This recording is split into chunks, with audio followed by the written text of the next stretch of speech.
Dude, with that Goff stat, did you see this? They're comparing Josh Allen to Jared Goff. That's unfair, too, though, because they didn't put any of Josh Allen's rushing numbers on there, which... You don't say. You know, passing, I get it, but, like, guess what? He runs the football a lot. He was our leading rusher for more than half the year. Goff had a good year? I think Goff had a really good year. Total season, he was their leading rusher. I understand Goff had a great year. I know what you're saying. I understand that Jared Goff had a great year, and congrats to Jared Goff for fucking getting traded from L.A. to Detroit in a throwaway. He was a throwaway. Then had to watch Stafford win one in his face.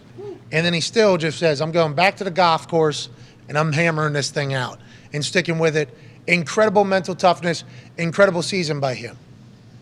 This Josh Allen shit's getting real heavy. People forgetting that Josh Allen's a good football player. People on TV saying Josh Allen bamboozled, like this guy's never going to win. It's like, what the fuck are we talking?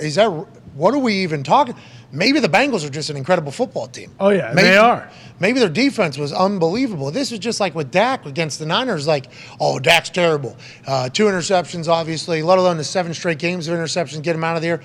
Certainly alarming, but if we're just going to judge off the Niners game, like, the Niners defense might be phenomenal. So should you judge your team's defense for not being able to? Yeah, but I'm saying, like, you're 100% right, but, like, historically phenomenal. You know, it's like that doesn't really get thought about in the moment whenever we're fucking cutting people and then we're throwing them aside. It's like, Josh Allen, I think he's going to win a couple Super Bowls, I think, personally. I mean, they can't win. Quarterbacks can't, like... Unless they win. Unless you win the Super Bowl every single year, they're going to call you garbage at some point, I feel like. That's just how it is. That's Tom's fault. Yeah. Like, winning however many he's got, 6, 7 now. You're right. Like, before, if you won 1, 2 was great. 2 was incredible. 3 or 4 year, like, that's king. Yes, Tom ruined everything. Well, especially in the AFC now too, like because Mahomes has been in the championship game every single year of his career. We might be in the middle of a dynasty with that AFC, with the Kansas City Chiefs team.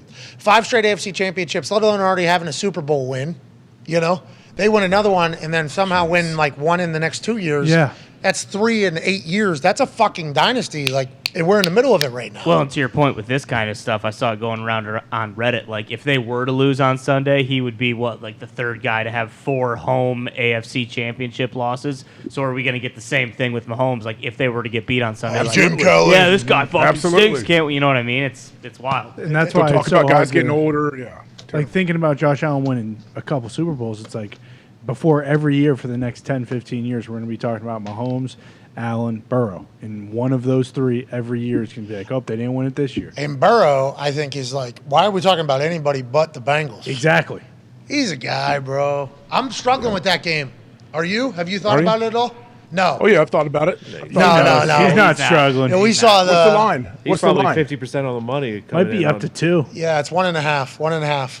They're dogs? Yeah, they're getting points now. And Zach Taylor said that Jonah Williams and Alex Capel probably won't play, so that might move. Same line as It's last fine. week. It's fine. Same guys as last week, right? Which is Tone.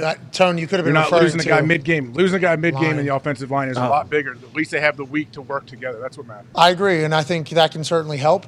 The weather helps the offensive line last week. Like, perfect situation for that offensive line to figure themselves out. Carman, left tackle. Bengals fans enjoy him because he's coming to the Colts next year. We are trading for that guy. So I'm happy we're going to see him on the field again. But I think last week, different scenario for that Bengals offensive line with the weather. Not that they didn't perform incredibly. And AQ obviously sang their praises for how great they were, how disciplined they were and everything. But that was a perfect setup for a brand new offensive line to kind of have to figure it out. And they seemingly did. Will that maintain? Is this a new line? Because remember at the beginning of the season when they were trying to figure out their offensive line, that was you know what I mean? Yeah. And we'll see. I mean, Joe got rid of the ball so quick in that game as well. Like, if that's what the Chiefs are going to have to find a way to make him hold on to the ball for a little bit so they can get to him.